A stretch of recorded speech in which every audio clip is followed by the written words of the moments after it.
Tēnā koutou, ko Lucy Kaiser tukuingoa, ko Ngai Tahu, Kati Mamoi, me Waitaha Okuiwi. I'm a Maori disaster researcher at GNS Science and Massey University in Aotearoa, New Zealand. As the Indigenous people of Aotearoa, New Zealand, Māori have experienced hundreds of years of natural hazards and disasters. Long before colonisation, we scientifically observed and monitored environments around us for phenomena such as geothermal and seismic activity. Māori disaster risk reduction knowledge is passed from generation to generation through Mātauranga Māori, including stories and songs of past events. Examples of this include Māori place names that reflect natural hazard risks. Horowhenua, for example, translates to landslides, which gives a clear message to future generations about the land. Stories of taniwha, guardian spirits of the water in coastal areas, have been linked to geological evidence of tsunami, and stories of ruamoko, the personified ancestor of earthquakes, have been linked to periods of seismic unrest. In 2019, Aotearoa New Zealand's National Emergency Management Agency released a National Disaster Resilience Strategy. It sets out how important it is to build the relationship between emergency management organisations and iwi and groups representing Māori to ensure a greater understanding and integration of Māori perspectives and protocols in emergency management.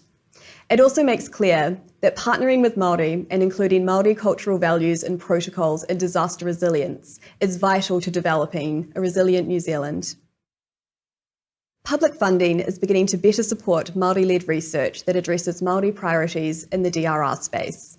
Many grants now require applicants to demonstrate the relevance and benefit of the work to Māori, and increasingly the expectation from government is that projects should be by Māori, for Māori and with Māori across the science funding landscape. While these increases in Mātauranga Māori funding opportunities show progress, there are still significant challenges for Māori researchers and for Māori communities wishing to equitably participate and lead DRR research. So with this in mind, I have a series of recommendations for achieving a more inclusive DRR space in Aotearoa, New Zealand. Iwi, hapu and marae need to be treated as partners with a legitimate voice in local, regional and national civil defence planning, policy and legislation.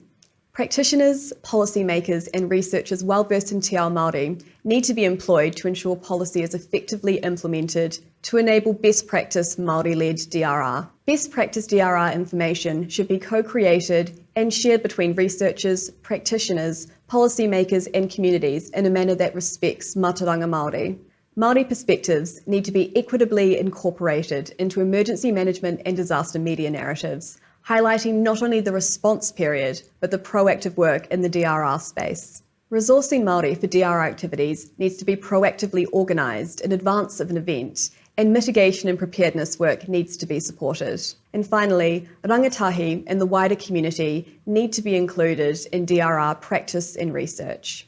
Ngā mihi nui, thank you so much for listening. If you would like to follow up on anything I've presented today, please email me at this address. Ka kite.